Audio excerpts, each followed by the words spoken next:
പരിശുദ്ധാത്മാവിലുള്ള സ്വാതന്ത്ര്യത്തെ കുറിച്ചാണ് ഈ അധ്യായം നമ്മളെ പഠിപ്പിക്കുന്നത്. പരിശുദ്ധാത്മാവ് ഒരുവന്റെ ജീവിതത്തിൽ നൽകുന്ന സ്വാതന്ത്ര്യം. പരിശുദ്ധാത്മാവിനോട് ചേർന്ന് ജീവിക്കാൻ ആഗ്രഹിക്കുന്ന ആളുകൾക്ക് ദൈവം വരുത്തുന്ന ചില സ്വാതന്ത്ര്യമുണ്ട്, ചില ഡെലിവറൻസ് ഉണ്ട്. സ്വാതന്ത്ര്യം എന്ന് പറഞ്ഞാൽ നമുക്കറിയാം, അടിമത്തത്തിൽ നിന്നുള്ള വിമോചനമാണ്. രക്ഷിക്കപ്പെട്ട് സ്നാനപ്പെട്ട് ദൈവകൃപയിലൊക്കെ ആയിരിക്കുന്നുവെങ്കിലും പല ആളുകളും പല നിലയിലുള്ള അടിമത്തങ്ങളിലാണ് ഇന്നും കുടുങ്ങിയിരിക്കുന്നത്. ആ അടിമത്തങ്ങളിൽ നിന്നെല്ലാം ഉള്ള വിമോചനമാണ് പരിശുദ്ധാത്മാവ് നമുക്ക് നൽകാനായിട്ട് ആഗ്രഹിക്കുന്നത്. പരിശുദ്ധാത്മാവിനെ കുറിച്ച് ഞാൻ പറയുമ്പോൾ പരിശുദ്ധാത്മാവിനെ നമ്മൾ കേവലം അന്യഭാഷയായിട്ട് മാത്രം കാണരുത്, ഇത് അപകടമാണ്. അന്യഭാഷകളിൽ സംസാരിക്കുന്ന ഒക്കെ ഒരു വരവും അതിനൊരു ദൈവകൃപയുമാണ്. എന്നാൽ പരിശുദ്ധാത്മാവ് അതിന് അപ്പുറമാണ്. പരിശുദ്ധാത്മാവ് സാക്ഷാൽ ദൈവം തന്നെയാണ്. പരിശുദ്ധാത്മാവ് ഇന്ന് ചെയ്യുന്ന മിനിസ്ട്രി എന്താണെന്ന് അറിയാമോ? പരിശുദ്ധാത്മാവ് ഇന്ന് ഒരു വ്യക്തിയിൽ ചെയ്യുന്ന മിനിസ്ട്രി ഒരുവനെ യേശുവിനെ പോലെ ആക്കി തീർക്കുക എന്നുള്ള മിനിസ്ട്രിയാണ് ചെയ്യുന്നത്. മുമ്പ് ഞാൻ എന്റെ മാസയോഗത്തിൽ മീറ്റിംഗിൽ പറഞ്ഞിട്ടുണ്ട്. പരിസ്ഥിതിന്റെ മിനിസ്ട്രി അതാണ്. ഞങ്ങൾ പ്രസംഗിക്കുന്ന ഒരു ആവേശത്തിന്റെ സ്പിരിറ്റ് അല്ല, ഈ ആവേശത്തിന്റെ ഒരു സ്പിരിറ്റ് ഉണ്ട്. പരിശുദ്ധാത്മാവും ആവേശത്തിന്റെ സ്പിരിറ്റും രണ്ടും രണ്ടാണ്. ദൈവസന്മാരനോട് യോജിക്കുമെന്ന് ഞാൻ വിശ്വസിക്കുന്നു. ഒരു ആവേശത്തിന്റെ സ്പിരിറ്റ് നമ്മുടെ സമൂഹങ്ങളിലുണ്ട്, അത് മറ്റൊരു സ്പിരിറ്റ് ആയിട്ടാണ് ഞാൻ കണ്ടിരിക്കുന്നത്. പരിശുദ്ധാത്മാവ് ആവേശപ്പെടുത്തും, പക്ഷെങ്കിൽ പരിശുദ്ധാത്മാവ് ഒരുവനെ ആവേശപ്പെടുത്തിയാൽ അവൻ പാപത്തെ വിട്ടൊഴിഞ്ഞു പോയിരിക്കും. എന്നാൽ ദേഹിക്കൊരു ആവേശം കൊടുക്കുന്ന ആവേശത്തിന്റെ ഒരു മറ്റേ സ്പിരിറ്റ് ആണെങ്കിൽ ആളുകൾ കൈയടിച്ചല്ലിയ പറയുമെന്നല്ലാതെ വന്ന ആളിന് ഒരു ചേഞ്ച് ഉണ്ടാകുന്നില്ല. ഒരു കൊച്ചു പാപത്തെ പോലും അവൻ ജയിക്കുന്നവനായി തീരത്തില്ല. ആവേശത്തിന്റെ സ്പിരിറ്റിന്റെ പ്രത്യേകത അത് ഈ ലോകത്തിന്റെ സ്പിരിറ്റ് ആണ്. ആളുകൾ ആവേശം കൊടുക്കുന്നത് ലോകത്തിന്റെ കാര്യങ്ങൾ കേൾക്കുമ്പോഴാണ്.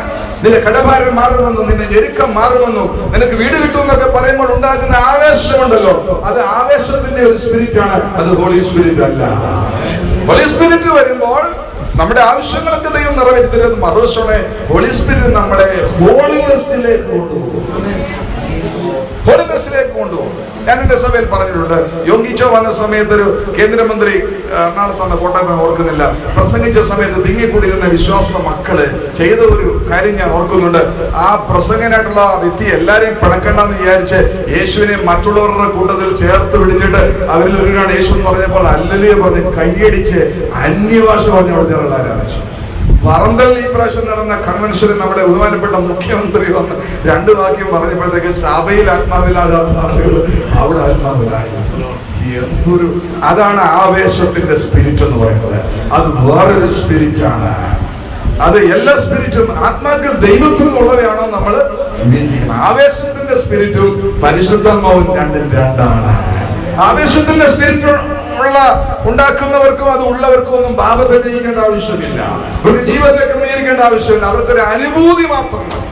അവരുടെ ദേഹിക്ക് ഒരു അനുഭൂതി ഉണ്ടാക്കി ഒരു കുളിരൊക്കെ അടിച്ച് ഒരു ഉണർവ് എന്ന് പറയുന്ന ആ ഒരു ശരീരത്തിന്റെ ഒരു കുളിർമയൊക്കെ ഉണ്ടായി പോയാൽ അവൻ ഒരിക്കലും ഒരു സീനിനെ ജയിക്കത്തില്ല. കൺമോഹത്തെ അവൻ ജയിക്കത്തില്ല, ജനമോഹത്തെ ജയിക്കത്തില്ല, ജീവനത്തിന്റെ പ്രതാപത്തെ ജയിക്കത്തില്ല. ഒരു കൊച്ചു പാപത്തെ പോലും ജയിക്കാൻ അവന് കഴിവുണ്ടാകത്തില്ല. കാരണം ലോകത്തിന്റെ സ്പിരിറ്റ്, ആവേശത്തിന്റെ സ്പിരിറ്റ്. കൺവെൻഷൻ വേദികളിലൊക്കെ ആദ്യം കുറച്ച് കാര്യങ്ങളൊക്കെ അടിച്ച് ആവേശം ഉണ്ടാക്കിക്കുന്നവരുണ്ടോ? ഒരു അന്തരീക്ഷം ക്രിയേറ്റ് ചെയ്യുകയാണ്. മാൻമെയ്ഡ് അന്തരീക്ഷങ്ങളാണ്. അങ്ങനെയുള്ള അന്തരീക്ഷങ്ങൾ കൊണ്ടൊന്നും ആളുകൾക്ക് രൂപാന്തരം ഉണ്ടാകത്തില്ല. ഹോളി സ്പിരിറ്റ് വരുമ്പോൾ ഉണ്ടാകുന്ന അന്തരീക്ഷത്തിലൂടെ മനുഷ്യർ ഹോളിനെസ്സിലേക്ക് കയറുന്നു. നമ്മുടെ വ്യാപരിക്കേണ്ട ശക്തി പരിശുദ്ധാത്മാവിന്റെ ശക്തിയാണ്. അതിന്റെ അന്തരീക്ഷമാണ് നമ്മുടെ ഉണ്ടാകേണ്ടത്. അതിന്റെ ഒരു സ്പിരിറ്റാണ് നമ്മളിൽ വ്യാപരിക്കേണ്ടത്. എത്ര പേർ എന്നോട് ചേർന്ന് ദൈവത്തെ സ്തുതിക്കുക. ഞാൻ പറയാറുണ്ട്, യേശുവിനെ അറിയുന്നതും ബൈബിൾ അറിയുന്നതും രണ്ടും രണ്ടാണ്. ബൈബിൾ അറിയുന്നത് ആർക്കും അറിയാനായിട്ട് പറ്റും. ബൈബിൾ ആർക്കാ പഠിക്കാൻ പറ്റാത്ത? ബൈബിളിലെ അധ്യായങ്ങൾ ആർക്കാ പറയാൻ പറ്റാത്ത? ബൈബിൾ ക്വിസിന് സമ്മാനങ്ങള് ബൈബിൾ പഠിച്ചൊക്കെ ആൾക്ക് നേടാനായിട്ട് സാധിക്കും. ബൈബിളിൽ പ്രസംഗിക്കും. രാഷ്ട്രീയക്കാരൊക്കെ പാസ്റ്റർമാരെക്കാൾ എത്ര നന്നായിട്ടാണ് പ്രസംഗിക്കുന്നത്. മരിച്ച മൺമറിഞ്ഞ ബാലകൃഷ്ണനുള്ള ഒരിക്കല് കൊട്ടാരക്കരയിൽ ഒരു ഫ്യൂണറൽ സർവീസ് നമ്മുടെ ഒരു യോഗത്തില് അവിടുത്തെ പാസ്റ്റർമാരെല്ലാം പ്രസംഗം കഴിഞ്ഞ് അദ്ദേഹത്തിന് ഇടയ്ക്ക് കയറി വന്നപ്പോ സമയം കൊടുത്തപ്പോ അദ്ദേഹം ഒരു പ്രസംഗം വെച്ചോട്ടെ ഇന്നവര് പറഞ്ഞു, ഉപദേശിമാർക്ക് പോലും ഇങ്ങനെ പ്രസംഗിക്കാൻ അറിയത്തില്ല. അവരെക്കാൾ ഗംഭീരമായിട്ട് ആ കാര്യങ്ങൾ വെച്ച് അദ്ദേഹം പ്രസംഗിച്ചതായിട്ട് ആ സമയത്ത് ഞാനും ഇവിടെ ഉണ്ട്. അദ്ദേഹം പ്രസംഗിച്ചു. അപ്പൊ അങ്ങനെ രാഷ്ട്രീയക്കാർക്ക് പ്രസംഗിക്കാം. ബൈബിൾ പഠിക്കുന്നതോ ബൈബിൾ അറിയുന്നതും അതിനേക്കാളിൽ വ്യത്യസ്തമാണ് ബൈബിളിൽ യേശുവിനെ ഒരുത്തൻ അറിയുന്നത്. ബൈബിൾ പഠിക്കുന്ന ഒരുത്തനും പാപത്തെ ജയിക്കേണ്ട ആവശ്യം ഉണ്ടാകുന്നില്ല. പാപത്തിന്റെ ലോകത്തിന്റെ മോഹങ്ങളിൽ നിന്നും ഒരാൾക്ക് ഡെലിവറൻസ് ഉണ്ടാകണമെന്നൊന്നും നിർബന്ധമില്ല ബൈബിൾ പഠിക്കുന്നതിലൂടെ. ബൈബിൾ ആർക്കും പഠിക്കാനായിട്ട് പറ്റും, ബൈബിൾ ആർക്കും പ്രസംഗിക്കാനായിട്ട് പറ്റും. പക്ഷെങ്കിൽ ബൈബിൾ പഠിക്കുന്നതും ബൈബിളിനെ അറിയുന്നതും യേശുവിനെ അറിയുന്നതും തമ്മിൽ വ്യത്യാസമുണ്ട്. ബൈബിൾ പഠിക്കുന്നതിലൂടെ ബൈബിളിൽ വെളിപ്പെടുത്തപ്പെട്ട യേശുവിനെ അവൻ അറിയുമ്പോൾ അവൻ യേശുവിനെ പോലെ ആകാനുള്ള ഒരു ആഗ്രഹമെങ്കിലും ഉള്ളവനായി തീരും.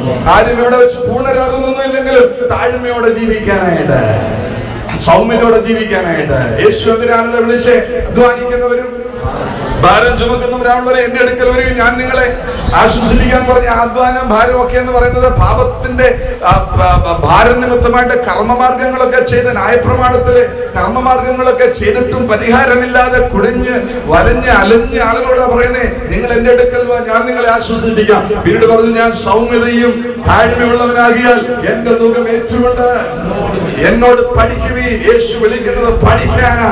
ഇന്ന് പകലിൽ യേശു നമ്മളെ വിളിക്കുന്നത് പഠിക്കാൻ. എന്തോ പഠിക്കാനായിട്ട്? എന്റെ മുഖം ഏറ്റുകൊണ്ട് എന്നോട് പഠിക്കുവീ.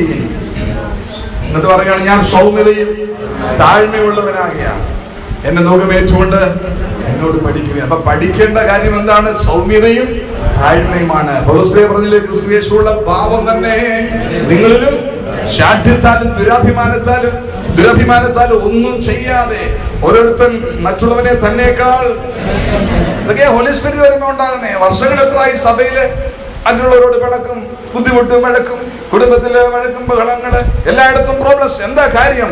ഈ പ്രാക്ടിക്കൽ ലൈഫിലേക്ക് വരുന്നില്ല. ഒരു ആവേശം കയറി ഇങ്ങ് പോവുക. ആവേശം കയറിയത് കൊണ്ടൊന്നും കാഹളം ധനിക്കുമ്പോൾ നമ്മൾ പറഞ്ഞില്ല. അപ്പോൾ കാഹളം ധനിക്കുമ്പോൾ നമുക്കൊരു രൂപാന്തരവും പുനരുത്ഥാനവും ഉണ്ടാകണമെങ്കിൽ നമ്മൾ യേശുവിനെ പഠിച്ചെങ്കിൽ മാത്രമേ പറ്റത്തുള്ളൂ. അത് നമ്മൾ പാപത്തെ ജയിച്ച്, പൗലോസൊക്കെ പറയുന്നത് ഇങ്ങനെയാണ്. എന്നെ അത് ചലഞ്ച് ചെയ്തിട്ടുണ്ട്. ഞാനതിൽ പരിപൂർണ്ണനൊന്നും അല്ലെങ്കിൽ എന്നെ ചലഞ്ച് ചെയ്തിട്ടുണ്ട്. അതുകൊണ്ടാണ് പ്രസംഗിക്കുന്നത്. അത് എനിക്കൊരു മുന്നറിയിപ്പായിട്ട് ഞാൻ പ്രസംഗിക്കാം. ഞാൻ ദിവസേന മരിക്കുന്നു എന്നാണ്. ദിവസേന മരിച്ചു ജീവിക്കുന്ന ജീവിതമാണ് ക്രിസ്തീയ ജീവിതം. ദിവസേന മരിക്കുക എന്ന് പറഞ്ഞാൽ പ്രലോഭനങ്ങളുണ്ട്. പാപത്തിന്റെ പ്രലോഭനങ്ങളും മോഹങ്ങളൊക്കെ നമ്മുടെ ജീവിതത്തിൽ വരും.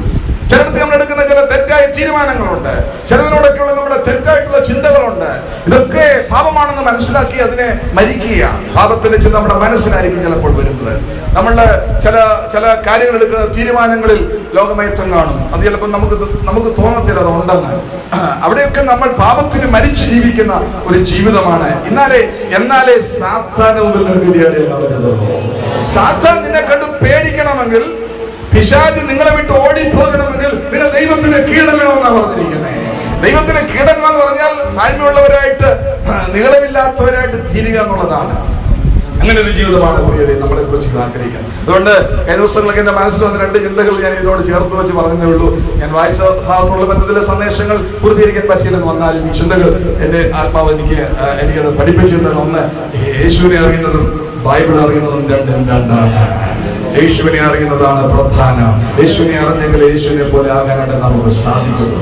രണ്ടാമത്തെ കാര്യം, ആവേശത്തിന്റെ സ്പിരിറ്റ് കൊണ്ട് പരിശുദ്ധാത്മാവുണ്ട്. ആവേശത്തിന്റെ സ്പിരിറ്റ് ഒന്നും നമ്മളെ ഹോളിനെസ് ആക്കത്തില്ല. പരിശുദ്ധാത്മാവ് നമുക്ക് ആവേശം തരികയും നമ്മളെ ഹോളിനെസ്സിലേക്ക് കൊണ്ടുപോവുകയും ചെയ്യും. അതൊക്കെ നിങ്ങളുടെ മനസ്സിലിരിക്കട്ടെ. ഇവിടെ പരിശുദ്ധാത്മാവ് നൽകുന്ന സ്വാതന്ത്ര്യത്തെ കുറിച്ചാണ് നമ്മൾ ഈ അധ്യായത്തിൽ കാണുന്നത്. 4 സ്വാതന്ത്ര്യം പരിശുദ്ധാത്മാവ് നമുക്ക് നൽകുന്നതായിട്ട് ഭാഗം പഠിക്കുകയാണെങ്കിൽ മനസ്സിലാക്കും. റോമാലേഖനം വളരെ പ്രസിദ്ധമായ ഒരു ലേഖനമാണ്. റോമാലേഖനത്തിന്റെ സന്ദേശം ഞാൻ മനസ്സിലാക്കിയത് ദൈവത്തിന്റെ സുവിശേഷം എന്നുള്ളതാണ്. ദൈവത്തിന്റെ സുവിശേഷം, അതാണ് എന്റെ സബ്ജക്ട്. എന്റെ പഠനത്തിൽ അങ്ങനെ എനിക്ക് കിട്ടിയത്. പലരും പല സബ്ജക്റ്റുകൾ ഇതിനോട് ബന്ധപ്പെട്ട് പറയും. ദൈവത്തിന്റെ സുവിശേഷമാണ് റോമാലേഖനം നമ്മളെ പഠിപ്പിക്കുന്നത്. അത് യേശുക്രിസ്തുവിനെ കുറിച്ചുള്ളതാണ്. ദൈവത്തിന്റെ സുവിശേഷം എന്ന് പറഞ്ഞാൽ തന്റെ പുത്രനായ യേശുക്രിസ്തുവിനെ കുറിച്ചുള്ളതാണ്. അത് പൂർണ്ണ സുവിശേഷ സത്യങ്ങളാണ്, പൂർണ്ണ സുവിശേഷമാണ്. നമ്മൾ ഭാഗികമായ ഒരു ട്രൂത്ത് അല്ല പ്രസംഗിക്കുന്നത്, നമ്മൾ പൂർണ്ണ സുവിശേഷ സത്യം പ്രദർശിക്കുന്നവരാണ്. അപ്പൊ നമ്മുടെ സഭയുടെ പേര് തന്നെ പൂർണ്ണ സുവിശേഷ. ചിലർ ചോദിക്കാറുണ്ട്, ഫുൾ ഗോസ്പലാണോ, ഹാഫ് ഗോസ്പലാണോ, നോ ഗോസ്പലാണോ? ചില സഭകളിൽ പേരേ ഉള്ളൂ, നോ ഗോസ്പലാണ്. ചിലടത്ത് ഹാഫ് ഗോസ്പലേ ഉള്ളൂ. ആമേൻ. ഈ ചർച്ചിന്റെ പേരിട്ടിരിക്കുന്നത് ഫുൾ ഗോസ്പലാണ്, പൂർണ്ണ സുവിശേഷമാണ്. എന്താണ് പൂർണ്ണ സുവിശേഷം എന്ന് റോമാലേഖനമാണ് പഠിപ്പിക്കുന്നത്. റോമാലേഖനത്തിൽ സുവിശേഷത്തിന്റെ പൂർണ്ണത അവിടെ വെളിപ്പെടുത്തിയിട്ടുണ്ട്. അതൊക്കെ എല്ലാം പറയാൻ എനിക്ക് സമയങ്ങളില്ല. ദൈവത്തിന് സ്തോത്രം.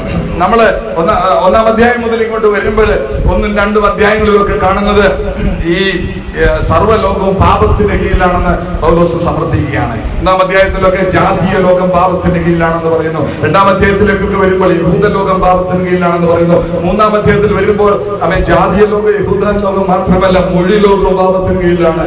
ഒരു വ്യത്യാസവുമില്ല. എല്ലാവരും പാപം ചെയ്ത് ദൈവദേശമില്ലാത്തവരായി തീർന്നിരിക്കുന്നു. നന്മ ചെയ്യുന്നവനില്ല, ഒരുത്തൻ പോലുമില്ല, ദൈവത്തെ അന്വേഷിക്കുന്നവനില്ല എന്ന് പറഞ്ഞുകൊണ്ട് എല്ലാ മനുഷ്യരും പാപത്തിന് കീഴിലാണെന്ന് സമർത്ഥിക്കുന്നു. അതിനുശേഷം പൗലോസ് അവതരിപ്പിക്കുന്ന ഈ എല്ലാ മനുഷ്യരും പാപത്തിന് കീഴിലായതുകൊണ്ട് എല്ലാ മനുഷ്യരും ആവശ്യമായ ഒരു സംഗതിയുണ്ട്. അതാണ് രക്ഷ എന്ന് പറയുന്നത്. അത് യേശുക്രിസ്തുവിലൂടെ ലഭിക്കുന്നതാണ്. സുവിശേഷം എന്ന് പറയുന്നത് അവൻ വിശ്വസിക്കുന്ന ഏവനും രക്ഷയ്ക്കായി അത് ദൈവശക്തിയാണ്. സുവിശേഷത്തിന്റെ പ്രത്യേകത അത് പവർ ഓഫ് ഗോഡ് ആണ്. അത് ദൈവശക്തിയാണ്. എല്ലാവരും തുറക്കെ പറയാം, എന്താ സുവിശേഷം? അത് ദൈവശക്തിയാണ്. അത് കേവലം ചില ഉപദേശങ്ങളല്ല, കേവലം ചില തത്വസംഗതികളല്ല. അത് ദൈവശക്തിയാണ്. അത് സാക്ഷാൽ യേശുക്രിസ്തു തന്നെയാണ്. അത് ദൈവശക്തിയാണ്. ഇന്ന് പകലിൽ ഇവിടെ ഞങ്ങൾ യേശുവിനെ പ്രസംഗിക്കുമ്പോൾ വിടുതൽ സംഭവിച്ചിരിക്കും. കാരണം സുവിശേഷം ദൈവശക്തിയാണ്. അത് ഹൃദയങ്ങളിലേക്ക് ഇറങ്ങിച്ചെല്ലുന്നതാണ്. അത് അത്ഭുതങ്ങൾ ചെയ്യുന്നതാണ്. ക്രൂശിന്റെ വചനം നശിച്ചു പോകുന്നവർക്ക് ലോകത്തിൽ 2 കൂട്ടം ആളുകളുണ്ട്. ഒന്ന് നശിച്ചു പോകുന്ന ആളുകൾ. ക്രൂശിന്റെ വചനം മാനവജാതിയെ 2ആയിട്ട് നിർത്തുകയാണ്. നശിച്ചു പോകുന്നവന്റെ സുവിശേഷം ദോഷത്വമാണ്. അവനിത് കുഞ്ഞുകളിയാണ്, അവനിത് കളിയാണ്, അവനിതിനെ നോ പറഞ്ഞു ജീവിക്കും. എന്നാൽ രക്ഷിക്കപ്പെടുന്നവന്, നശിച്ചു പോകുന്നവരുമുണ്ട്, രക്ഷിക്കപ്പെടുന്നവരുമുണ്ട്. ചെറുതെന്ന് പറഞ്ഞ് നശിച്ചു പോകുന്നവരുമുണ്ട്. നമ്മള് രക്ഷിക്കപ്പെട്ടവരാണ്. നശിച്ചു പോകുന്നവന് ദോഷത്വമാണ്. രക്ഷിക്കപ്പെടുന്ന നമുക്ക് ഇത് ദൈവശക്തിയാണ്. ദൈവശക്തിയാണ് ഗോസ്പൽ എന്ന് പറയുന്നത്. അപ്പോൾ സകല ലോകവും പാപത്തിന് കീഴിലായതുകൊണ്ട് സകല മനുഷ്യന്റെ രക്ഷയ്ക്ക് വേറെ ഒരു മാർഗമില്ല. ആ ഏക മാർഗം യേശു ക്രിസ്തുവാണ്. യേശു ക്രിസ്തുവാണ് ഏക രക്ഷകൻ. യേശു ക്രിസ്തുവാണ് ലോകരക്ഷകൻ. യേശു ക്രിസ്തുവാണ് സത്യദൈവം. യേശു ക്രിസ്തുവാണ് നിത്യജീവൻ. യേശു ക്രിസ്തുവാണ് മഹാദൈവം. യേശു ക്രിസ്തുവാണ് സർവത്തിനും മീനേ ദൈവം. അവിടുത്തെ ജഡത്തിൽ വെളിപ്പെട്ട് ദൈവമാണ്. ആ സന്ദേശങ്ങളെല്ലാം പൂർണ്ണ സുവിശേഷ സത്യങ്ങളാണ്. ഇതെല്ലാം റോമാലേഖനത്തിൽ വെളിപ്പെടുത്തിയിരിക്കുകയാണ്. പിന്നെ മനുഷ്യന് രക്ഷയിൽ സംഭവിക്കുന്ന കിട്ടുന്ന കാര്യങ്ങൾ പറയുന്നുണ്ട്. അതിൽ 4-5 അധ്യായങ്ങളൊക്കെ വരുമ്പോൾ നീതീകരണത്തെ കുറിച്ച് പറയുന്നുണ്ട്. പാപക്ഷമ മാത്രമല്ല, മനുഷ്യന് നീതീകരണം കൂടെ സുവിശേഷം ഓഫർ ചെയ്യുകയാണ്. പാപക്ഷമ എന്ന് പറയുമ്പോൾ പാപത്തിന്റെ കുറ്റം ക്ഷമിച്ചു കൊടുക്കുന്നു, അത്ര മാത്രമേ ഉള്ളൂ. അവൻ പാപം ചെയ്തിട്ടില്ല എന്നുള്ള പ്രഖ്യാപനം വരുന്നില്ല. നീതീകരണം എന്ന് പറയുമ്പോൾ പാപത്തിന്റെ കുറ്റം ക്ഷമിച്ചു കൊടുക്കുക മാത്രമല്ല, ആ പാപിയായിട്ടുള്ള മനുഷ്യൻ പാപം ചെയ്തിട്ടില്ലെന്ന് ദൈവം അവനെ നോക്കി പ്രഖ്യാപിക്കുകയാണ്. ഒരു കോടതിയിൽ ചെല്ലുന്നു വിചാരിക്കുക, ഞാനൊരു കുറ്റവാളിയായിട്ട് കുറ്റത്തിന് പിടിക്കപ്പെട്ട് കോടതിയിൽ ചെല്ലുന്നു. ജഡ്ജി കുറ്റം മനസ്സിലാക്കിയിട്ട് ഞാനും അത് അംഗീകരിച്ചു, ഞാൻ കുറ്റം ചെയ്തു എന്ന്. ജഡ്ജി എന്റെ കാര്യങ്ങൾ കേട്ടിട്ട് എന്റെ പെനാൽറ്റി ജഡ്ജി അടയ്ക്കുകയോ മറ്റൊരാൾ അടയ്ക്കുകയോ ചെയ്ത് എന്നെ കുറ്റവിമുക്തനാക്കി, എന്റെ കുറ്റം ക്ഷമിച്ചു തന്നു. അതിന്റെ പേരാണ് പാപക്ഷമ എന്ന് പറയുന്നത്. അങ്ങനെ ചെയ്തതുകൊണ്ട് ഞാൻ കുറ്റവാളി അല്ലാതായി തീരുന്നില്ല. ഞാൻ കുറ്റവാളി തന്നെയാണ്, എന്റെ പെനാൽറ്റി വേറൊരാൾ കൊടുത്തു എന്ന് മാത്രമേ ഉള്ളൂ. പാപക്ഷമയിൽ അതാണ് സംഭവിച്ചത്. യേശു കർത്താവ് നമ്മുടെ പാപത്തിന്റെ ആ കുറ്റം ഏറ്റെടുത്തു, പാപക്ഷമ വന്നു. പക്ഷെങ്കിൽ അപ്പോഴും നമ്മൾ കുറ്റവാളികളാണ്. അവൻ തലയുർത്തി നടക്കാൻ പറ്റത്തില്ല. എവിടെ ഇറങ്ങിയാലും ഇവൻ ഇന്ന കുറ്റം ചെയ്തവനാണ്. എന്നാൽ നീതീകരണം എന്ന് പറയുന്ന സത്യത്തെ പഠിപ്പിക്കുമ്പോൾ, നീതീകരണം എന്ന് പറയുമ്പോൾ അവൻ പാപം ക്ഷമിക്കുക മാത്രമല്ല, പാപം ചെയ്തിട്ട് ഇല്ല എന്ന് പറയുകയാണ്. ജസ്റ്റിഫിക്കേഷൻ എന്ന് പറയും. അവൻ കമ്പ്യൂട്ടറിലൊക്കെ ഞാൻ പഠിപ്പിക്കാൻ പറയാറുണ്ട്. കമ്പ്യൂട്ടറിലൊക്കെ ഇന്ന് പണ്ടൊക്കെ ടൈപ്പ് റൈറ്റർ, ഞാൻ ഈ ടൈപ്പ് ഷോർട്ടാൻഡും ലോവറും വയറൊക്കെ പഠിച്ച ആളാണ്. അതിനകത്തൊക്കെ ടൈപ്പ് ചെയ്താൽ ഒരു സൈഡ് ലെവലാക്കാൻ പറ്റത്തുള്ളൂ, മറു സൈഡ് ക്ലിയർ ആയിട്ട് വരത്തില്ല. നമ്മൾ എഴുതുമ്പോഴൊക്കെ ഒരു മാർജിനിലെ ഒരു സൈഡ് ക്ലിയർ ആക്കുക, അടുത്ത സൈഡ് ക്ലിയർ ആകത്തില്ല. എന്നാൽ കമ്പ്യൂട്ടറിൽ ഒരു ഓപ്ഷൻ ഉണ്ട്. കമ്പ്യൂട്ടറിൽ എത്ര വാക്കുകൾ നമ്മൾ ടൈപ്പ് ചെയ്താലും ജസ്റ്റിഫൈ എന്നുള്ള ഒരു കമാൻഡ് കൊടുത്തു കഴിഞ്ഞാൽ 2 സൈഡ് ഓക്കെ ആയിട്ട് വരും. എന്ന് പറഞ്ഞാൽ ജസ്റ്റിഫിക്കേഷൻ എന്ന് പറഞ്ഞാൽ എല്ലാ വളവും എല്ലാ കുഴച്ചിലും എല്ലാം മാറ്റി ആളിനെ നേരെയാക്കുകയാണ്. ജസ്റ്റിഫിക്കേഷൻ എന്ന് പറഞ്ഞാൽ അതാണ്. അപ്പൊ ദൈവം നമ്മളെ നീതീകരിച്ചു എന്ന് പറഞ്ഞാൽ നമ്മുടെ വളവുകളെല്ലാം മാറ്റി. പാപം ക്ഷമിക്കുക മാത്രമല്ല, നമ്മുടെ എല്ലാ വളവുകളും ദൈവം മാറ്റിയിട്ട് നമ്മൾ പാപം ചെയ്തിട്ടില്ല എന്ന് ദൈവം പ്രഖ്യാപിക്കുകയാണ്. നമ്മുടെ പാപത്തിന്റെ കോട്ട് ഊരി മാറ്റിയിട്ട് ക്രിസ്തുവിന്റെ നീതിയുടെ അങ്കി നമ്മളെ ധരിപ്പിച്ചിരിക്കുകയാണ്. ഇന്ന് ദൈവം നമ്മളെ നോക്കുന്നത് ക്രിസ്തുവിലൂടെയാണ്. ക്രിസ്തുവിലൂടെ നോക്കുമ്പോൾ ഞാൻ പാപം ചെയ്തിട്ടില്ല, എനിക്ക് പകരക്കാരനായിട്ട് ക്രിസ്തു തീർന്നു. അതിന്റെ പേരാണ് നീതീകരണം. നീതീകരണം അത് 5-ാം അധ്യായത്തിൽ പറയുന്നുണ്ട്. ആ നീതീകരണത്തിലൂടെ ലഭിക്കുന്ന അനുഗ്രഹങ്ങൾ 5-ൽ പറയുന്നുണ്ട്. ദൈവസന്നിധിയിലേക്ക് പ്രവേശനം ലഭിക്കുന്നു, ദൈവത്തോട് നമുക്ക് സമാധാനം കിട്ടുന്നു, ആയതുപോലെ തന്നെ ദൈവത്തിന് തേജസ് കിട്ടുന്നു, അതുപോലെ തന്നെ ഒരു ക്യാരക്ടർ നമുക്കുണ്ടാകുന്നു. ഒരു ക്യാരക്ടർ എല്ലാ വിശ്വാസികളും ശ്രദ്ധിച്ചു കേൾക്കണം. ആത്മീയ ലോകത്തിൽ വിശ്വാസ ജീവിതത്തിൽ വന്നിട്ട് എത്ര വർഷമായി, എത്ര സ്വഭാവം മാറി, എത്ര പുതിയ ക്യാരക്ടർ ഉണ്ടായി. കഷ്ടത, സഹിഷ്ണുതയും, റോമാലേഖനം 5-ൽ വായിക്കുന്ന 5:3 സഹിഷ്ണുത, സിദ്ധതയും.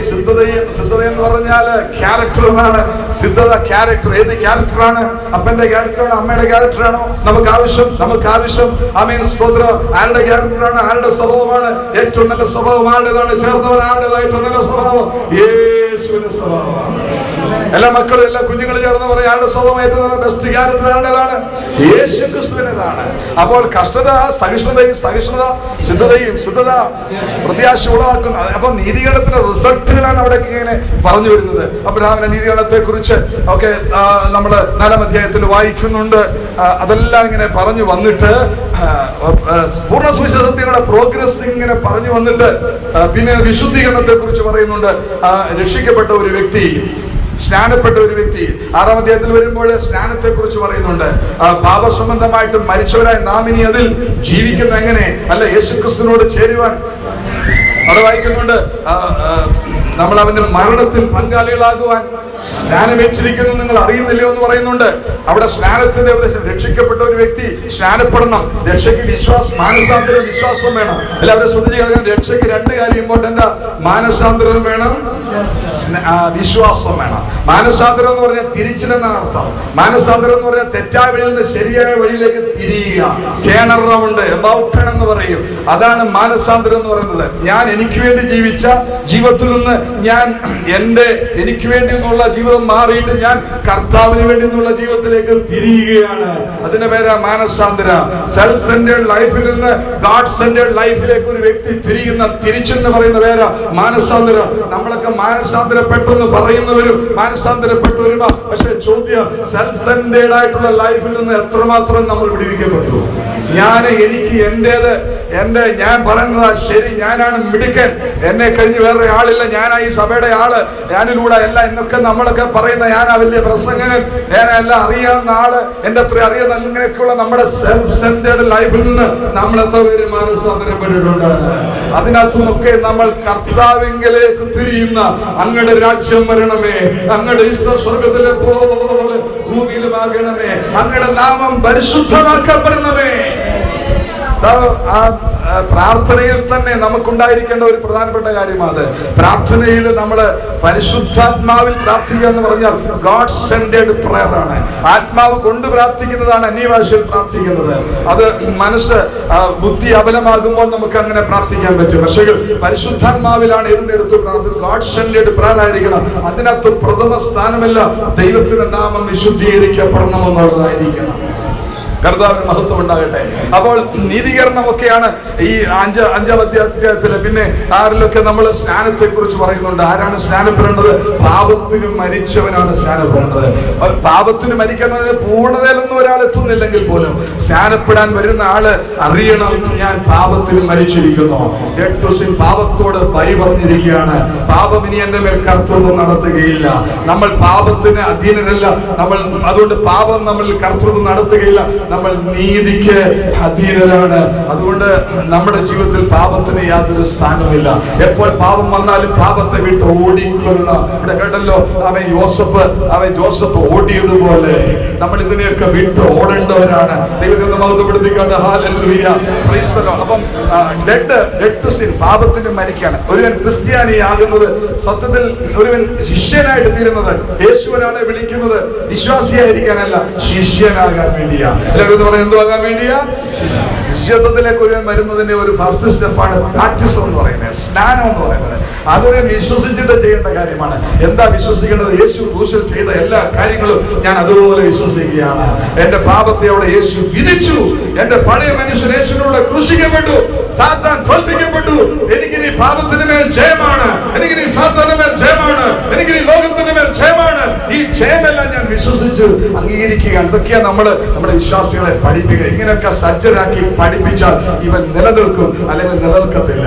ഇവിടെ ഒരു കാര്യം പറഞ്ഞ് നമ്മൾ അവനെ കൊണ്ടുവന്നാൽ അത് കിട്ടാതെ വരുമ്പോൾ 2 ദിവസം അടുത്ത സ്ഥലത്തേക്ക് കളയും. അപ്പൊ അങ്ങനെയുള്ള ഒരു ഗോസ്പൽ അല്ല ഈ ഗോസ്പൽ. ഇത് പൂർണ്ണ സുവിശേഷമാണ്. അത് യേശു ക്രിസ്തുവിനെ കുറിച്ചുള്ളതാണ്. ദൈവത്തിന് മഹത്വം ഉണ്ടാകട്ടെ. അതൊക്കെ ഇങ്ങനെ അവതരിപ്പിച്ചിട്ട് 8-ാം അധ്യായത്തിലേക്ക് വരുമ്പോൾ അതാണ് നമ്മൾ വായിച്ചത്. അപ്പൊ അതിനകത്ത് പരിശുദ്ധാത്മാവ് നമുക്ക് നൽകുന്ന സ്വാതന്ത്ര്യമാണ് പറഞ്ഞു വരുന്നത്. 4 സ്വാതന്ത്ര്യത്തെ കുറിച്ച് ആ അധ്യായത്തിൽ വായിക്കുന്നുണ്ട്. ഞാൻ കമ്മിവായത്തിൽ പറഞ്ഞ് അവസാനിപ്പിക്കാം. 8-ാം അധ്യായത്തിന്റെ 1 മുതൽ 4 വരെ പാപത്തിന്റെ പ്രമാണത്തിൽ നിന്നുള്ള സ്വാതന്ത്ര്യം. എല്ലാവരും എന്ന് പറഞ്ഞേ, പാപത്തിന്റെ പ്രമാണത്തിൽ നിന്നുള്ള സ്വാതന്ത്ര്യത്തെ കുറിച്ച് പറയുന്നു. 5 മുതൽ 17 വരെയുള്ള വാക്യങ്ങളിലേക്ക് വരുമ്പോൾ അവിടെ പറയുന്ന സ്വാതന്ത്ര്യം എന്ന് പറയുന്നത് പരാജയത്തിൽ നിന്നുള്ള, തോൽവിയിൽ നിന്നുള്ള സ്വാതന്ത്ര്യത്തെ കുറിച്ച് പറയുന്നുണ്ട്. തുടർന്നുള്ള 18 മുതൽ 30 വരെയുള്ള വാക്യങ്ങളിലേക്ക് വരുമ്പോൾ അവിടെ പറയുന്ന വേറൊരു സ്വാതന്ത്ര്യം നിരാശയുള്ള സ്വാതന്ത്ര്യമാണ്. പിന്നെ 31 മുതലുള്ള വാക്യങ്ങളിൽ അവിടെ ഒരു സ്വാതന്ത്ര്യത്തെ കുറിച്ച് നമ്മൾ പഠിക്കുമ്പോഴത് മനസ്സിലാകത്തുള്ളൂ. അവിടെ കാണുന്ന സ്വാതന്ത്ര്യം എന്ന് പറയുന്നത് ഭയത്തിൽ നിന്നുള്ള സ്വാതന്ത്ര്യമാണ്. പരിശുദ്ധാത്മാവ് ഇന്ന് ഒരു വ്യക്തിക്ക് നൽകുന്ന സ്വാതന്ത്ര്യം എന്തൊക്കെയാണ്? 1, പാപത്തിന്റെ പ്രമാണത്തിൽ നിന്ന് ദൈവം ഒരു സ്വാതന്ത്ര്യം കൊടുക്കുന്നു. 2, അവൻ തോൽവിയിൽ നിന്ന് ദൈവം സ്വാതന്ത്ര്യം കൊടുക്കുന്നുണ്ട്. 3-മത്തത് നിരാശയിൽ നിന്ന് ദൈവം സ്വാതന്ത്ര്യം കൊടുക്കും. 4-മത്തത് ഭയത്തിൽ നിന്ന് സ്വാതന്ത്ര്യം കൊടുക്കും. ഞാനത് വിശദീകരിക്കാനായിട്ട് സമയം എടുക്കുന്നില്ല. ആദ്യത്തെ ഭാഗം പറഞ്ഞ് അവസാനിപ്പിക്കാം. ആദ്യത്തെ സ്വാതന്ത്ര്യം പാപത്തിന്റെ പ്രമാണത്തിൽ നിന്നുള്ള സ്വാതന്ത്ര്യമാണ്. പാപത്തിന്റെയും മരണത്തിന്റെയും ഒരു പ്രമാണം പ്രിയരെ ലോകത്തിൽ കിടപ്പുണ്ട്. 2 പ്രമാണങ്ങളുണ്ട്. 2 പ്രമാണം. എത്ര പ്രമാണമാണ്? 2. 1 പാപത്തിന്റെയും മരണത്തിന്റെയും പ്രമാണം. അത് ഈ ലോകത്തിന്റെ പ്രമാണമാണ്. മറ്റൊരു പ്രമാണമാണ് ജീവന്റെ ആത്മാവിന്റെ പ്രമാണം. അപ്പൊ നാം അനുസരിച്ച് നടക്കേണ്ടത് പാപത്തിന്റെ പ്രമാണത്തെയല്ല, ജീവന്റെ ആത്മാവിന്റെ പ്രമാണത്തെയാണ്. ജീവന്റെ ആത്മാവിന്റെ പ്രമാണത്തെ അനുസരിച്ച് നടക്കുന്നവരാണ് ക്രിസ്തുയേശുവിലുള്ളവര്. അവരെ കുറിച്ചാണ് 1-ാമത്തെ വാക്യം പറയുന്നത്. അതുകൊണ്ട് അവൻ ഇപ്പോൾ ക്രിസ്തുയേശുവിലുള്ളവർക്ക് എന്ന് പറഞ്ഞാൽ ആത്മാവിന്റെ പ്രമാണത്തെ അനുസരിച്ച്, ജഡത്തിന്റെ പ്രമാണത്തെ അനുസരിക്കാൻ നടക്കുന്ന, അങ്ങനെ അതിന്റെ കണ്ടിന്യൂഷൻ ഗ്രീക്കിലൊക്കെ അങ്ങനെയുള്ളവരാണ് ക്രിസ്തുയേശുള്ളവർ. അവർക്ക് ഒരു ശിക്ഷാവിധിയും ഇല്ല. അപ്പോൾ ശിക്ഷാവിധിയിൽ നിന്നൊരു സ്വാതന്ത്ര്യമാണ് കർത്താവായ യേശു ക്രിസ്തുവിൽ വിശ്വസിക്കുന്ന ഒരു വ്യക്തിക്ക് ലഭിക്കുന്നത്. ദൈവത്തോട് മഹത്വപ്പെടുത്തുക. ഹല്ലേലൂയ. നിങ്ങൾക്കറിയാം 2 പ്രമാണങ്ങളുണ്ട്. ഈ പരിശുദ്ധാത്മാവ് എപ്പോഴും നമ്മളെ മുൻപോട്ട് നയിക്കുന്നതാണ്. പാപത്തെ ഒഴിവാക്കി ജീവിക്കാനാണ് പരിശുദ്ധാത്മാവ് എപ്പോഴും നമ്മളെ സഹായിക്കുന്നത്. നിങ്ങൾക്ക് അറിയാം വിമാനം എങ്ങനെയാണ് പറന്നു പോകുന്നത്. വിമാനം പറന്നു പൊങ്ങുവാൻ രണ്ട് കാര്യങ്ങൾ അവിടെ ഉണ്ട്. 1, താഴോട്ട് പിടിക്കുന്ന ഒരു ശക്തിയുമുണ്ട്, മുകളിലോട്ട് പോകുന്ന ഒരു ശക്തിയുമുണ്ട്. ഈ 2 പവറാണ് അവിടെ വർക്ക് ചെയ്യുന്നത്. അല്ലാതെ വിമാനം പറക്കണമെങ്കിൽ താഴോട്ട് പിടിക്കുന്ന ലോ ഓഫ് ഗ്രാവിറ്റി എന്ന് പറയുന്ന, ഭൂഗുരുത്വാകർഷണം ഒക്കെ പറയുന്ന ആ ശക്തിയെ ഭേദിച്ചെങ്കിൽ മാത്രമേ വിമാനത്തിന് പറന്നു വരാൻ സാധിക്കത്തുള്ളൂ. അതുകൊണ്ട് ലോ ഓഫ് എയറോഡൈനാമിക് എന്ന് പറയുന്ന ഒരു സിസ്റ്റം അതിനകത്ത് വർക്ക് ചെയ്യുന്നത് കൊണ്ടാണ് താഴോട്ട് പിടിക്കുന്ന ശക്തിയെ തള്ളിക്കൊണ്ട് അത് മുകളിലേക്ക് പറന്നു ഉയരുന്നത്. വിമാനാകാശത്തൂടെ പറക്കുമ്പോൾ ശ്രദ്ധിച്ചു വേണം, അതിനെ താഴോട്ട് പിടിക്കുന്ന ഒരു ശക്തി എപ്പോഴും അതിന്റെ കൂടെ ഉണ്ട്. എന്നാൽ അതിനെ തള്ളിക്കൊണ്ട് പുറകോട്ട് മാറ്റിക്കൊണ്ട് മുൻപോട്ട് കുതിക്കുന്ന വേറൊരു സിസ്റ്റം അതിനകത്ത് വർക്ക് ചെയ്യുന്നുണ്ട്. അതുകൊണ്ടാണ് അത് മുകളിലേക്ക് പറന്ന് പൊക്കൊണ്ടിരിക്കുന്നത്. എപ്പോഴും അതിന്റെ എഞ്ചിൻ നിലയ്ക്കുന്നോ അന്നേരം അത് താഴേക്ക് വീഴും. അപ്പോൾ ഈ ഗുരുത്വാകർഷണം അതിനെ താഴോട്ട് പിടിച്ചിട്ടിരിക്കും. ഒരു പക്ഷി എങ്ങനെയാണ് പറക്കുന്നത്? ഈ സിസ്റ്റം തന്നെയാണ്. പക്ഷി പറക്കുമ്പോഴും അതിനെ താഴോട്ട് പിടിക്കുന്ന ഒരു ശക്തിയുടെ അതിന്റെ ചിറകുകൾ ഉപയോഗിച്ച് അത് ആ താഴോട്ട് പിടിക്കുന്ന ശക്തി അതിജീവിച്ചാണ് അത് മുകളിലേക്ക് പറക്കുന്നത്. പറന്നു പോകുന്ന പക്ഷിയുടെ ഹൃദയം എപ്പോൾ നിലയ്ക്കുന്നോ അപ്പോൾ പക്ഷി താഴേക്ക് വീണിരിക്കും. ഈ ലോ ഓഫ് ഗ്രാവിറ്റി അതിനെ താഴേക്ക് പിടിച്ചിരിക്കും. ഒരു വിശ്വാസിക്കും ഇത് തന്നെയാണ് സംഭവിക്കുന്നത്. അവനെ എപ്പോഴും താഴോട്ട് പിടിക്കുന്ന ഒരു ശക്തിയുണ്ട്. താഴോട്ട് പിടിക്കുന്ന ശക്തിയുണ്ട്. ഇന്ന് പകലിൽ താഴോട്ട് പിടിക്കുന്ന ശക്തിയുണ്ടെന്ന് എത്ര പേർ അറിയുന്നുണ്ട്? അത് പാപത്തിന്റെ ശക്തിയാണ്, അത് ലോകത്തിന്റെ ശക്തിയാണ്, അത് മരണത്തിന്റെ ശക്തിയാണ്. എന്നാൽ ആ ശക്തി അതിജീവിക്കുന്ന ശക്തിയാണ് ജീവന്റെ ആത്മാവിന്റെ പ്രമാണം. ജീവന്റെ ആത്മാവിന്റെ ശക്തി, അതാണ് പരിശുദ്ധാത്മാവിന്റെ ശക്തി. പരിശുദ്ധാത്മാവ് നൽകുന്ന സ്വാതന്ത്ര്യത്തിലൂടെ ഒരു ദൈവത്തിന്റെ പൈതലിന് അവനെ പുറകോട്ട് പിടിക്കുന്ന, അവനെ ക്ഷീണിപ്പിക്കുന്ന, അവനെ മടിപ്പിക്കുന്ന, അവനെ ലോകത്തിലേക്ക് അറ്റാച്ച് ചെയ്യുന്ന, ആകർഷിപ്പിക്കുന്ന എല്ലാത്തിനെയും അതിജീവിച്ചുകൊണ്ട് അവന് പറക്കാനായിട്ട് കഴിയോ? സ്വന്തം കഴിവിനായിട്ടല്ല, ദൈവത്തിന്റെ പരിശുദ്ധാത്മാ ശക്തിയാണ്. ഇതിനാ പരിശുദ്ധാത്മാവിനെ തന്നിരിക്കുന്നത്. അങ്ങനെയുള്ളവർക്കാണ് ഒരു ശിക്ഷാവധിയും ഇല്ലാത്തത്. അതുകൊണ്ട് ഇപ്പോൾ ക്രിസ്തുയേശുവിലുള്ളവർക്ക് ഒരു ശിക്ഷാവിധിയും ഇല്ല. ദൈവത്തിന്റെ സ്തോത്രം. അപ്പോൾ ഒന്നാമത്തെ സ്വാതന്ത്ര്യം, പരിശുദ്ധാത്മാവ് തരുന്ന സ്വാതന്ത്ര്യം പാപത്തിന്റെ പ്രമാണത്തിൽ നിന്നുള്ള, അതിന്റെ പരിണതഫലമാകുന്ന നിത്യശിക്ഷയിൽ നിന്നുള്ള അവൻ സ്വാതന്ത്ര്യമാണ്. ശിക്ഷാവധിയിൽ നിന്നുള്ള സ്വാതന്ത്ര്യമാണ്. മനുഷ്യൻ ചെയ്യുന്ന സകല പാപത്തിനും മനുഷ്യന് ശിക്ഷയുണ്ട്. ദൈവമക്കളാകുന്ന നമ്മൾ ചെയ്യുന്ന, അവനവൻ ശരീരത്തിലിരിക്കുമ്പോൾ ചെയ്തത് നല്ലതാകലും അതിന്റെ വർക്ക്സ് ആണ്. നല്ലതെന്നും തീയതെന്നൊക്കെ പറഞ്ഞ മോശം എന്നുള്ള അർത്ഥത്തിലല്ല. നമ്മുടെ പ്രവൃത്തിയിൽ തന്നെ ഗുണനിലവാരമുള്ള പ്രവൃത്തിയുമുണ്ട്, ഗുണം കുറഞ്ഞ പ്രവൃത്തിയുമുണ്ട്. യേശുവിനോടുള്ള പൂർണ്ണ സ്നേഹത്തിൽ ചെയ്യുന്നതൊക്കെ ഗുണനിലവാരമുള്ള പ്രവൃത്തികളാണ്. മനുഷ്യരെ കാണാനും മനുഷ്യരെ കാണിക്കാനും നമ്മൾ ചെയ്യുന്ന എല്ലാ വർക്കുകളും ഗുണനിലവാരം കുറഞ്ഞ വർക്കുകളാണ്. നമ്മുടെയൊക്കെ സഭകളിലും നമ്മുടെയൊക്കെ ജീവിതത്തിലൊക്കെ എന്തൊക്കെ യേശുവിനോടുള്ള പൂർണ്ണമായ സ്നേഹത്തിൽ നമ്മൾ ചെയ്തിട്ടുണ്ടോ അതെല്ലാം ഗുണമുള്ള വർക്കുകളാണ്, നല്ലതാണ്. എന്നാൽ അതിൽ തന്നെ വില കുറഞ്ഞ തീയതായിട്ടുള്ള പ്രയോജനമില്ലാത്തതൊക്കെ ഉണ്ട്. അപ്പൊ അതിന് തക്കവണ്ണം പ്രാപിക്കുവാൻ നാം എല്ലാവരും ക്രിസ്തുവിന്റെ ന്യായാസനത്തിന് മുമ്പാകെ നിൽക്കേണ്ടതാണ്. അതാണ് വിശ്വാസിയുടെ ന്യായവിധി എന്ന് പറയുന്നത്. എന്നാൽ വെള്ളസിംഹാസന ന്യായവിധിയുണ്ട്. സകല ദുഷ്ടന്മാരും ദൈവത്തെ മറക്കുന്ന സകലരും, സകല പാപികളും ദൈവത്തിന്റെ വെള്ളസിംഹാസനത്തിൽ നിൽക്കുന്ന ഒരു ദിവസം വരാൻ പോവുകയാണ്. അവനവന്റെ ജീവിതത്തിന്റെ വാക്ക്, ചിന്ത, നോട്ടം, പ്രവൃത്തി, ഇതിനെല്ലാം ന്യായവിധിയാണ്. വാക്ക്, ചിന്ത, നോട്ടം, പ്രവൃത്തി, ചിന്തയ്ക്ക് ന്യായവിധിയുണ്ട്. മുഴുവൻ കാര്യങ്ങളും അവിടെ റിവീൽ ചെയ്യപ്പെടും. മനുഷ്യൻ ചെയ്ത എല്ലാ കാര്യങ്ങളും അവന്റെ മെമ്മറിയിൽ റെക്കോർഡാണ്. എല്ലാ കുഞ്ഞുങ്ങളും ശ്രദ്ധിച്ചു, എല്ലാ മുതിർന്നവരും ശ്രദ്ധിച്ചു. നമ്മൾ ചെയ്ത എല്ലാ കാര്യങ്ങളും നമ്മുടെ മെമ്മറിയിൽ റെക്കോർഡ് ചെയ്യപ്പെട്ടിട്ടുണ്ട്. ഈ മെമ്മറി പരിശോധിക്കപ്പെടുമ്പോൾ അവൻ ബുദ്ധിയുള്ളവനാണെങ്കിലും ബുദ്ധിയില്ലാത്തവൻ മറന്നുപോയാലും ഇല്ലെങ്കിലും ഇതെല്ലാം അവിടെ റിവീൽഡാകും. അപ്പൊ ദൈവത്തിന് മുമ്പാകെ ഒരുത്തരും നിൽക്കുവാൻ കഴിയാതെ വരും. എന്നാൽ ഈ മെമ്മറി എങ്ങനെ ഡിലീറ്റ് ആക്കും? ഞാൻ എന്റെ ജീവിതത്തിന്റെ അറിയായ്മയുടെ കാലഘട്ടങ്ങളിൽ ഞാൻ ചെയ്തു പോയ പാപങ്ങൾ എങ്ങനെ ഡിലീറ്റ് ആക്കും എന്ന് ചോദിച്ചാൽ അവന്റെ പുത്രനായ യേശുവിന്റെ രക്തം നമ്മുടെ സകല പാപവും ശുദ്ധീകരിക്കുന്നു. യേശുവേ, ഞാനൊരു പാപിയാണ്, എന്റെ ജീവിതത്തിന്റെ കുറ്റങ്ങൾ എന്നോട് ക്ഷമിക്കണമേ. അങ്ങ് മാത്രമാണ് രക്ഷകൻ, അങ്ങ് മാത്രമാണ് വിടുവിക്കുന്നവൻ, അങ്ങ് മാത്രമാണ് ജീവിക്കുന്ന ദൈവം. ഞാൻ എന്റെ പാപത്തെ ഏറ്റുപറഞ്ഞ് ഉപേക്ഷിക്കുന്ന യേശുവേ, അങ്ങ് എനിക്ക് വേണ്ടി മരിച്ചു, എന്റെ ഹൃദയത്തിലേക്ക് വരണമേ, എന്റെ പാപത്തിന്റെ കുറ്റം ക്ഷമിച്ചെന്നെ കഴുകണമെന്ന് ഒരു വ്യക്തി പ്രാർത്ഥിക്കുമ്പോൾ അവന്റെ മെമ്മറിയിൽ റെക്കോർഡ് ചെയ്യപ്പെട്ടിരിക്കുന്ന അവൻ ചെയ്ത രഹസ്യം പരസ്യമായ പാപങ്ങളെ യേശു കർത്താവിന്റെ രക്തം കൊണ്ട് കഴുകി അവനെ പൂർണ്ണ സ്വതന്ത്രനാക്കി മാറ്റുകയാണ്. അങ്ങനെ സ്വാതന്ത്ര്യം പ്രാപിച്ചവരാകുന്നത് കൊണ്ടാണ് നമുക്ക് ശിക്ഷാവിധി ഇല്ലാത്തത്. ചേർന്ന് സ്തുതിച്ചാണ്ട് അപ്പോൾ പാപത്തിന്റെ ഒരു പ്രമാണമുണ്ട്. ആ പ്രമാണത്തെ അതിജീവിക്കാൻ പരിശുദ്ധാത്മാവിൽ ആരാധിക്കുമ്പോൾ ശ്രദ്ധിച്ചോണം. നീ താഴോട്ട് പിടിക്കുന്ന ശക്തിയെ ഭേദിക്കുകയാണ്. എന്താ ഒറ്റ കാര്യമേ താഴോട്ട് പിടിക്കുന്നത്? പാപം മാത്രമാണ്. ദൈവത്തിൽ നിന്ന് നിങ്ങളെ അകറ്റുന്ന ഒറ്റ കാര്യം പാപം മാത്രമാണ്. രക്ഷിക്കാൻ കഴിയാതെ അവന്റെ കാര്യം കേൾപ്പാൻ കഴിയാതെ വേണം അവന്റെ ബന്ധമായിട്ട്. നിങ്ങളുടെ ആകൃത്യങ്ങൾ അത്രേ നിങ്ങളുടെ ദൈവത്തെ തമ്മിൽ, നിങ്ങളുടെ പാപങ്ങൾ അത്രേ അവൻ കാണാതെ വേണം അവന്റെ മുഖത്തെ മറയ്ക്കുമാറാക്കിയത്. സിൻ മാത്രം നമ്മൾ കെയർ ചെയ്ത് വെച്ചാൽ മതി. എന്റെ ആ പഠനത്തിൽ ഞാൻ മനസ്സിലാക്കി പാപം മാത്രം നമ്മൾ ഒഴിഞ്ഞുപോയ വെച്ചാൽ മതി. അപ്പോൾ നമുക്ക് ലഭിക്കുന്ന പരിശുദ്ധാത്മാവിന്റെ ഒന്നാമത്തെ സ്വാതന്ത്ര്യം പാപത്തിന്റെ പ്രമാണത്തിലുള്ള സ്വാതന്ത്ര്യം. ഇത് നമുക്ക് നൽകിയിരിക്കുന്നത് പരിശുദ്ധാത്മാവാണ്. സ്വതന്ത്രമല്ല, പരിശുദ്ധാത്മാവെ പാപ പ്രമാണത്തിൽ തന്നെ വിടുവിച്ചതിനായിട്ട് സ്തോത്രം. അതുകൊണ്ട് ഞാനിനി താഴോട്ടുള്ള ഒന്നിലേക്കും പോകത്തില്ല, ഞാൻ മുകളിലോട്ട് തന്നെ പോകത്തുള്ളൂ. രണ്ടാമത്തേതാണ് അവൻ തോൽവിയിൽ നിന്നുള്ള സ്വാതന്ത്ര്യം. നമ്മുടെ ജഡം എപ്പോഴും നമ്മളെ പരാജയപ്പെടുത്താൻ ശ്രമിക്കും. പിശാച് നമ്മളെ തോൽപ്പിക്കാൻ ശ്രമിക്കും. ഈ വിധ തോൽവിയിൽ നിന്ന് യേശു ക്രിസ്തുവിന്റെ ആത്മാവിനാൽ നമുക്ക് സ്വാതന്ത്ര്യം കിട്ടിയിരിക്കുകയാണ്. ഞാൻ വാക്യങ്ങളെടുത്ത് വിശദീകരിക്കുന്നില്ല. അതിന് നമ്മൾ ആത്മാവിനെ അനുസരിച്ച് നടക്കണം. നമ്മളുടെ ആത്മാവിനെ ദൈവം തന്നിട്ടുണ്ട്. അത് ദാസ്യത്വത്തിന്റെ ആത്മാവല്ല, അടിമത്വത്തിന്റെ ആത്മാവല്ല, അത് ന്യായപ്രമാണത്തിന്റെ ആത്മാവല്ല. പിന്നെ എന്തിന്റെ ആത്മാവ്? അബ്ബ പിതാവ് എന്ന് വിളിക്കുന്ന, ഒന്ന് വിളിച്ചേ, അബ്ബ പിതാവ് എന്ന് വിളിക്കുന്ന പുത്രത്തിന്റെ ആത്മാവ്. നമ്മൾ മക്കളെങ്കിലോ അവകാശികളുമാകുന്നു, ദൈവത്തിന്റെ അവകാശികൾ, ക്രിസ്തുവിന്റെ കൂട്ടവകാശികൾ. അവൻ ക്രിസ്തുവിലൂടെ എന്തെല്ലാം വാഗ്ദാനങ്ങളുണ്ടോ അതിന്റെ മുഴുവൻ അവകാശം എന്റെയും കൂടെയാണ്. ദൈവത്തിന്റെ ചെക്കന്റെ കയ്യിൽ തന്നിരിക്കുകയാണ്. അതിനകത്ത് യേശുവിന്റെ ഒപ്പിട്ട് തന്നിരിക്കുകയാണ്. എന്റെ ഡ്യൂട്ടിയാണ് അതിന്റെ പുറത്ത് എന്റെ സൈനിട്ട് ദൈവത്തിന്റെ വാഗ്ദാനങ്ങളെല്ലാം എന്നാകുക. എന്റെ ഭാഗത്ത് ഞാനൊരു ആമേൻ എന്ന് പറയുകയാണ്.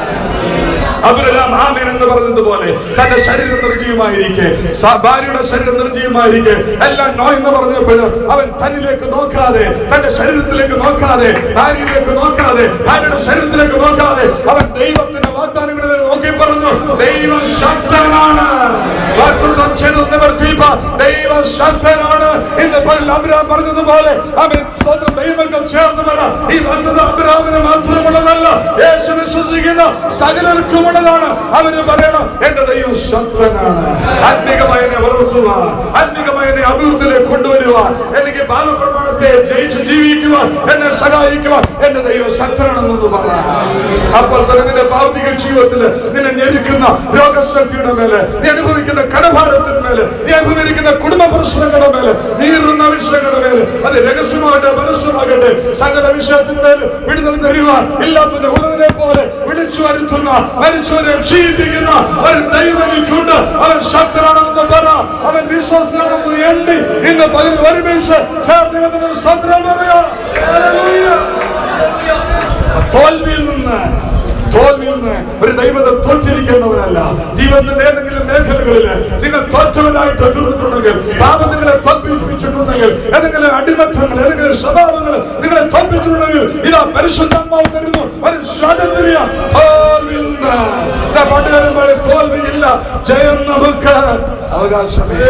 തോൽവിയില്ല, യേശു ജയിച്ച ജയാളിയാണ്. നമ്മൾ യേശുവിനെ അനുഗമിക്കുന്നവരാണ്. ദൈവത്തിന് സ്തോത്രം. മൂന്നാമത്തെ സ്വാതന്ത്ര്യം എന്നറിയുമ്പോ നിരാശയുള്ള സ്വാതന്ത്ര്യം. നിരാശ വരും, കാര്യ കഷ്ടങ്ങൾ വരുമ്പോൾ. അതുകൊണ്ടാണ് പൗലോസ് പറഞ്ഞത് 18ാം വാക്യത്തിൽ, നമ്മിൽ വെളിപ്പെടാനുള്ള തേജസ് വിചാരിച്ച ഒരു തേജസ് വരാൻ പോവുക. അത് വിചാരിക്കണം ദൈവങ്ങൾ, അത് നീ ചിന്തിക്കണം. നമ്മിൽ വെളിപ്പെടാനുള്ള എന്താ വെളിപ്പാട്? ദേശം നമ്മൾ യേശുവിനെ പോലെ ആകുന്നതാണ്.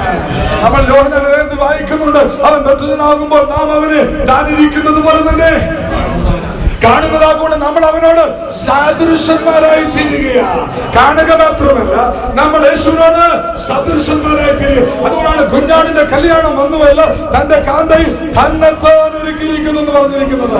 ഈ വാഗ്ദത്തങ്ങൾ നമുക്കുള്ളതുകൊണ്ട് ജഡത്തിലെ ആത്മാവിലെ സകല കന്മഷങ്ങളെ പോകി നാം നമ്മെ തന്നെ വെടിപ്പാക്കാൻ പറഞ്ഞിരിക്കുന്നു. ദൈവം നമ്മളെ വിശദീകരിക്കുക മാത്രമല്ല, നാം നമ്മെ തന്നെ വിശദീകരിക്കുകയാണ്. കഷ്ടം വരുമ്പോൾ നിരാശ വരും, കഷ്ടം വരുമ്പോൾ ഭാരം വരും. പക്ഷെ വരുവാനുള്ള തേജസ് വിചാരിച്ചാൽ ഈ കാലത്തിലെ കഷ്ടങ്ങൾ സാരമില്ല. ഉറക്കെ പറ, സാരമില്ലെന്ന് പറ. ആ കഷ്ടം നോക്കി പറ, സാരമില്ല, സാരമില്ല. ആ വേർപാടിനെ നോക്കി പറ, സാരമില്ല. ഒരു തേജസ് വരാൻ പോകുന്നു. നിന്നെ നഷ്ടപ്പെട്ട വ്യക്തി, നിന്റെ പ്രിയപ്പെട്ടവൻ ഉയർക്കാൻ പോകുന്നു. നിന്റെ പരാജയങ്ങളെല്ലാം നീ വിജയമാക്കാൻ പോകുന്നു. നീ യേശുവിനെ പോലെ ആകാൻ പോകുകയാണ്. അതുകൊണ്ട് നിരാശയ്ക്ക് സ്ഥാനമില്ല. ഏറ്റവും കൂടുതലായിട്ട് പൗലോസ് പറയുന്നത്, ദൈവത്തിന്റെ സ്തോത്രം, ഭയപ്പെടേണ്ട ആവശ്യമില്ല. ക്രിസ്തുവിന്റെ സ്നേഹത്തിൽ നിന്ന് ഞങ്ങളെ ഓർമ്മിപ്പിക്കുന്ന ഒന്നിനെ കുറിച്ച് പേടിക്കേണ്ട ആവശ്യമില്ല. കഷ്ടതയ്ക്കോ പട്ടിണിക്കോ നന്ദതയ്ക്കോ ആപത്തിനോ വാടിനോ ഇപ്പോഴുള്ളതിനോ വരുവാനുള്ളതിനോ ഉയരത്തിനോ ആഴത്തിനോ മറ്റു യാതൊരു സൃഷ്ടിക്കോ ബാക്കി നടത്തുവാനോ ക്രിസ്തുയേശുവിനുള്ള ആ ദൈവ സ്നേഹത്തിൽ നിന്ന് ഞങ്ങളെ ഓർമ്മിക്കാൻ കഴിയത്തില്ല എന്ന് ഞങ്ങൾ ഉറച്ചിരിക്കുന്നു. ഞങ്ങൾക്ക് അതുകൊണ്ട് ഭയം ലേശമില്ല. ദൈവം ഞങ്ങളെ വിളിച്ചു, ദൈവം ഞങ്ങളെ നമ്മെ വേർതിരിച്ചു, ദൈവം ഞങ്ങളെ വിശുദ്ധീകരിച്ചു, ദൈവം ഞങ്ങളെ നീതീകരിച്ചു. അതുകൊണ്ട് ഞങ്ങൾക്ക് ഭയമില്ല. നീതീകരിക്കുന്നവൻ ദൈവം, കുറ്റം വിധിക്കുന്നവൻ കർത്താവ് യേശു ക്രിസ്തു മുഖാന്തരം നമുക്ക് ജയം തരുന്ന ദൈവത്തിന്റെ സ്തോത്രം. സ്തുതികൾ തുടങ്ങട്ടെ, സ്തോത്രം തുടങ്ങട്ടെ, അതിനങ്ങൾ ചതിക്കട്ടെ.